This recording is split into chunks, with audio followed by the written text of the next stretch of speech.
En Venezuela, el presidente Nicolás Maduro fue proclamado ganador de las elecciones celebradas ayer, en medio de denuncias de fraude planteadas por la oposición, que reivindica la victoria de su candidato, Edmundo González Urrutia. Ya en la madrugada, hora uruguaya, y con el 80% de los votos escrutados, el Consejo Nacional Electoral, de línea oficialista, informó que Maduro obtuvo el 51,2% frente a 44,2% de González Urrutia. En sus primeras declaraciones tras el anuncio de esos resultados y hablando ante centenares de seguidores en el Palacio Presidencial de Miraflores, Maduro pidió respeto a la voluntad popular y aseguró que habrá paz, estabilidad y justicia en su país. Hay que ver qué país del mundo, después de recibir 930 sanciones criminales, después de haber sufrido lo que hemos sufrido, ¿cuál país se atreve a convocar elecciones? Quiero que me digan. Las convocamos, se realizaron de manera ejemplar y puedo decir ante el pueblo de Venezuela y ante el mundo: soy Nicolás Maduro Moro, presidente reelecto de la República Bolivariana de Venezuela, y voy a defender nuestra democracia, nuestra ley y a nuestro pueblo. Del otro lado, y también, una vez conocidos los resultados oficiales, Edmundo González Urrutia, el candidato presidencial de Plataforma Unitaria Democrática, advirtió que en la jornada se habían violado todas las normas y que no habían sido entregadas la mayoría de las actas.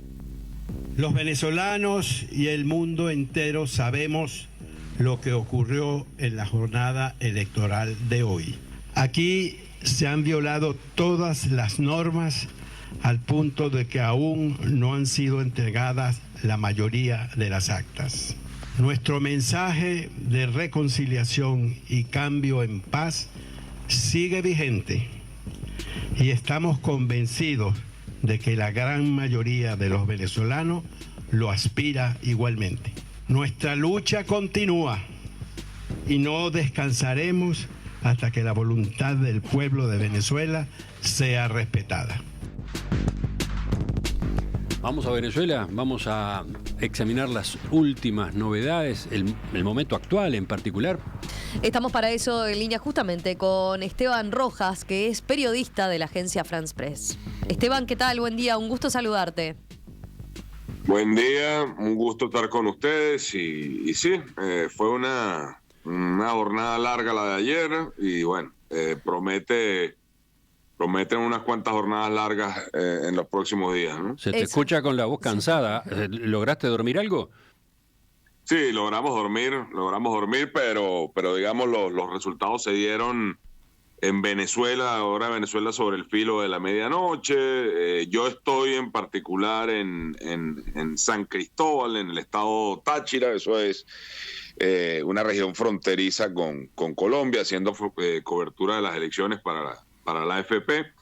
Y bueno, ayer voté primero en Caracas, que es donde vivo, donde por lo general estamos trabajando, y tuve que tomar un avión, venir para acá, pero bien. Jornada larga, pero preparado para otras cuantas, ¿no? ¿Cómo está ahora Venezuela? ¿Cómo amanece el país después de los discursos? El de Maduro, el del candidato de la oposición, el de María Corina Machado. Bueno, después de toda la repercusión internacional que ha tenido justamente ese veredicto tan polémico. Sí, bueno, evidentemente el país amanece con cierta incertidumbre, ¿no? Un poco saber qué va a ocurrir en los próximos días. Además, se amenaza con repetirse, ¿no?, esta situación, una especie de dos realidades confrontadas, ¿no? Ya Venezuela vivió hace unos años el tema de la presidencia interina, entre comillas, según la oposición del dirigente opositor Juan Guaidó, en aquel momento presidente del Parlamento. Eso trajo una especie de doble institucionalidad y de doble reconocimiento internacional también con presidentes que reconocían a Nicolás Maduro, con otros presidentes que reconocían en su momento a Guaidó, entre ellos Estados Unidos, gran parte de Latinoamérica. Bueno, y eso siempre genera incertidumbre, ¿no? Que el boletín anuncia ese triunfo de Maduro según las votaciones, según el anuncio del CNE por 51% de los votos, mientras que, bueno, María Corina Machado, que habló primero en esas declaraciones que escuchamos de Edmundo González Urrutia, fue en una rueda de prensa conjunta con María Corina Machado. Recordemos que González Urrutia es postulado por la Plataforma Unitaria, por la principal alianza opositora, ante una inhabilitación política de Machado, y pues bueno, Machado habla primero y sostiene que la oposición, por ejemplo, solo ha tenido acceso al 40% de las actas, o ayer a la hora que hablan, pasada la medianoche, y que bueno, que esas actas que recibió la oposición, ese 40% hablaba de números muy distintos. Entonces, bueno, está esa expectativa. María Corina Machado dice 70-30, ¿no? Exactamente. 70-30 a favor de la oposición, y dice, ganamos y todo el mundo lo sabe, quiero que sepan esto, el triunfo ha sido tan abrumador y grande que hemos ganado en todos los sectores, estratos y estados del país. Exactamente. Lo que sucede con María Corina Machado allí, planteaba a los testigos de mesa, a la verificación ciudadana, que se quedaran para las auditorías. Hay un proceso de auditorías, por cierto, ayer tuve la oportunidad de ver uno, donde se abre una caja de votación, se compara con la especie de comprobante, ¿no?, que emite aquí el sistema es completamente automatizado, la máquina emite una especie de balance de votación, la máquina, una vez que uno vota, emite un comprobante, ese comprobante es depositado en una caja. Aquí yo vi una auditoría. Esa auditoría tiene una especie de testigo ciudadanos, 15, en el caso del centro que yo vi aquí, entraron 15 personas, algunos representantes de partidos, también ciudadanía, bueno, se cuentan las papeletas, se cuentan esos comprobantes que se depositan en una caja y se cotejan con lo que emite la máquina, con el comprobante que emite la máquina, que en teoría tiene que ser lo que envía la máquina al centro de totalización en el CNE, ¿no?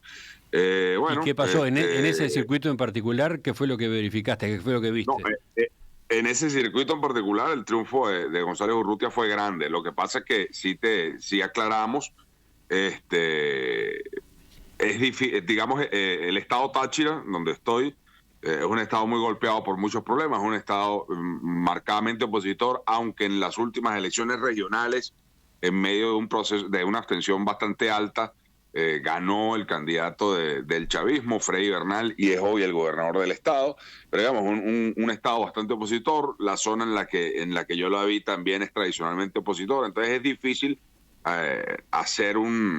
proyectar, ¿no?, ese resultado de esta mesa de votación. Este fue un centro de votación en el que había unos 1.600 votantes. Había 3 mesas. La auditoría consistió en abrir la caja de una de las mesas. Estamos hablando de alrededor de 600, 700 votantes en esa mesa. Entonces es difícil traspolarnos eso a un proceso en el que estaban convocados 21 millones de venezolanos, ¿no? A ver, ya que estabas explicando eso, una consulta técnica. ¿Perdón? Sí, una consulta técnica. ¿Sí? Hablabas de una auditoría que sí, en ese edificio donde se podía votar en varias mesas, se efectuó en una de las mesas en particular, no en todas. No, se suele elegir allí para esa especie de verificación ciudadana una mesa, en este caso una mesa de 3. Pero los resultados, los resultados en este centro electoral, más allá de esta mesa, fueron beneficiosos para el candidato opositor González Urrutia. Pero reitero, ¿no? Es difícil no hacer partir de allí para hacer una proyección nacional, ¿no? No, entiendo eso, pero la pregunta mía apuntaba a saber cómo hace, no sé, cómo hace la oposición, cómo hace la comunidad internacional para verificar los resultados. ¿Es posible justamente tener de cada mesa la comparación entre la suma de esos impresos que va emitiendo la máquina cada vez que vota alguien con el resultado digital de esa misma mesa? ¿Eso se puede hacer? En teoría es posible verlo. Las cajas se sellan y se envían a la sede central del CNE en Caracas. El proceso, contaba esto de la auditoría un poco para explicar un poco el proceso, ¿no? El proceso cuenta con testigos de los partidos. Cada centro electoral en teoría tiene testigos de los partidos. El proceso de observación internacional sí estuvo muy marcado por obstáculos, ¿no? en los días previos. Si bien hay numerosos observadores internacionales, es cierto que observadores internacionales críticos de Maduro, de organizaciones críticas de Maduro, fueron bloqueados el día en la víspera de la elección, 2 días antes de la elección. El grupo de expresidentes sudamericanos, latinoamericanos, del grupo IDEA, su vuelo fue bloqueado desde Panamá, no se le dejó salir. Allí estaban varios mandatarios latinoamericanos, entre ellos Vicente Fox de México, Mireya Moscoso de Panamá. Ese avión nunca pudo salir de Panamá por una prohibición de las autoridades venezolanas. También hubo un grupo de diputados y eurodiputados, congresistas españoles vinculados con el Partido Popular, que denunciaron a la vez que habían sido deportados, que habían sido expulsados una vez aterrizaron en Venezuela. Hubo denuncias similares de parlamentarios de Colombia, de Ecuador. Ya uno de los principales dirigentes del chavismo, Diosdado Cabello, había anunciado que no iban a dejar pasar a varios de los observadores, refiriéndose en particular al caso de los expresidentes, ¿no? Entonces, bueno, allí con el tema observación en los días previos, pues hubo bastantes complicaciones, ¿no? La Unión Europea iba a enviar observadores. Ojo, esto sí fue mucho antes de la elección. La Unión Europea iba a enviar observadores, pero también en una nueva crisis diplomática, pues eso también se le retiró, ¿no? La invitación a los observadores de la Unión Europea, que ya había sido hecha por la autoridad electoral, por el Consejo Nacional Electoral. Romina. Esteban, quería preguntarte y volver un poquito a lo que señalabas al comienzo, ¿no? Tú recordabas la situación por la que ya pasó Venezuela, de esta doble institucionalidad, digamos, por lo menos en materia internacional, ¿no? Cuando se dio aquella situación vinculada a Juan Guaidó. ¿Crees que ahora puede repetirse algo así? ¿Puede llegar a darse algo así? Y por otro lado, eso puede ser en el frente internacional. Internamente, ¿qué es lo que se prevé para las próximas horas en cuanto a, bueno, cómo sigue esto, ¿no? ¿Qué próximos pasos puede dar la oposición? ¿Qué pasa con los propios votantes de la oposición? Si está previsto que se organicen manifestaciones, movilizaciones. Mira, el escenario internacional en principio es parecido, ¿no? Habrá que ver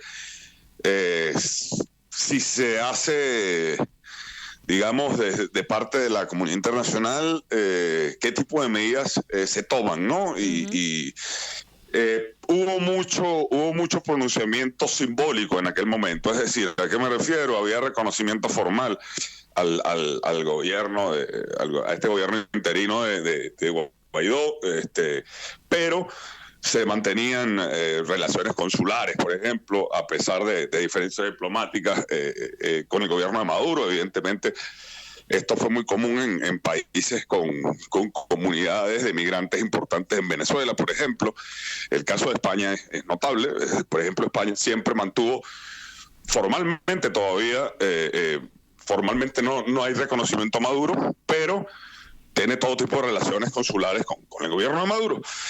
Pero bueno, eso podría repetirse. Vimos ayer a Boric negándose a reconocer a Maduro.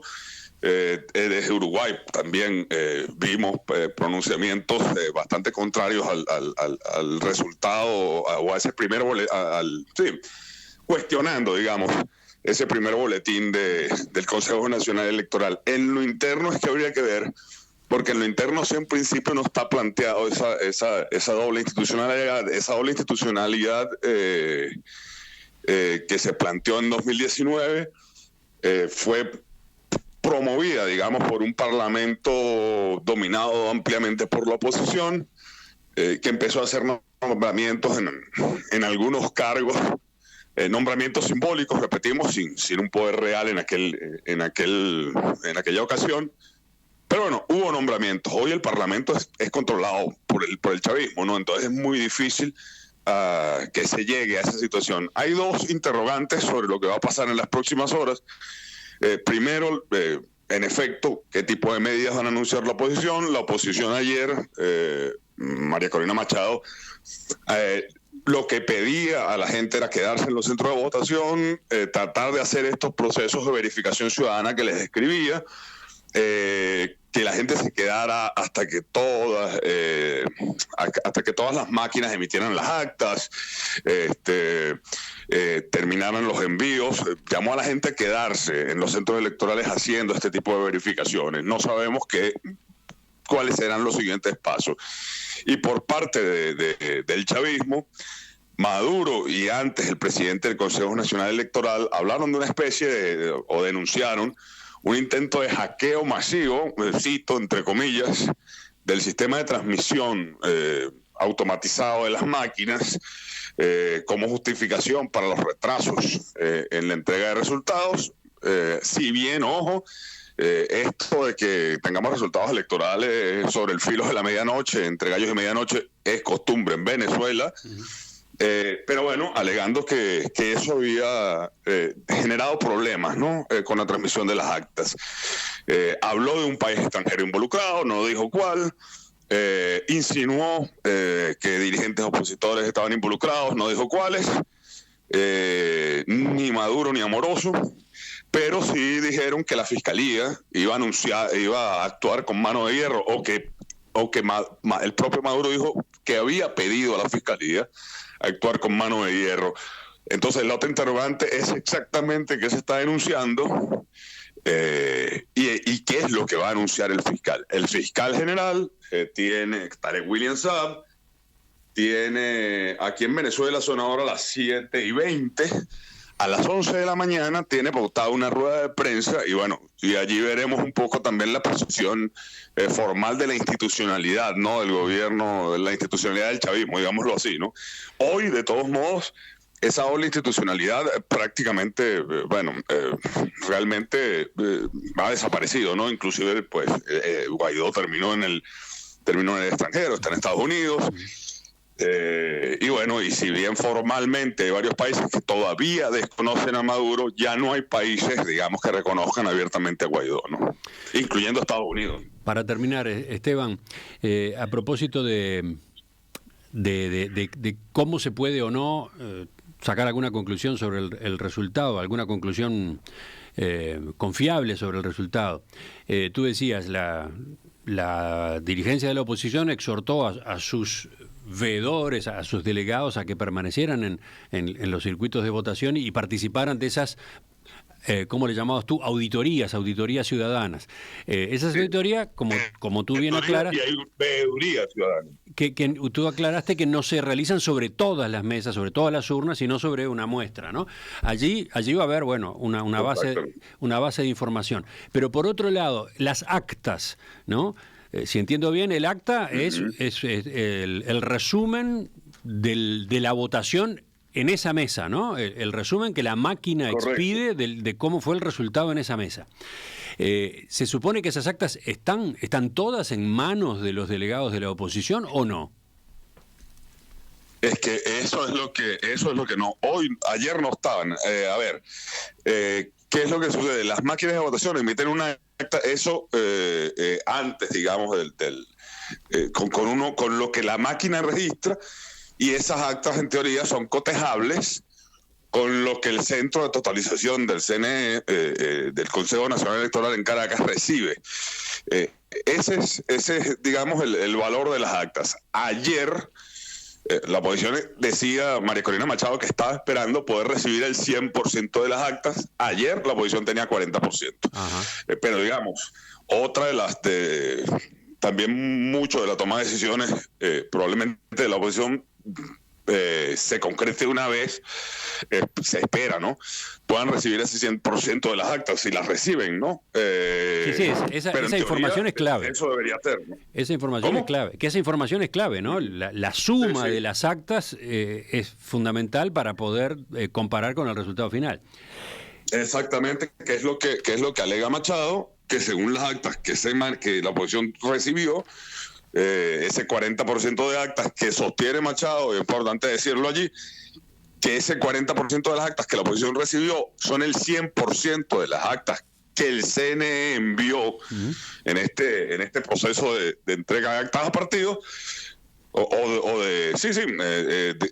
que el CNE emitió a los partidos opositores, a todos los partidos, que ese 40% es el 100% de las actas que se dieron a conocer en ese momento, ¿no? Esteban Rojas. Pero se paralizó. O sea, el tema allí es que ese envío de actas, en teoría la oposición debería contar prácticamente inmediato con el 100% de las actas. Ese proceso se paralizó.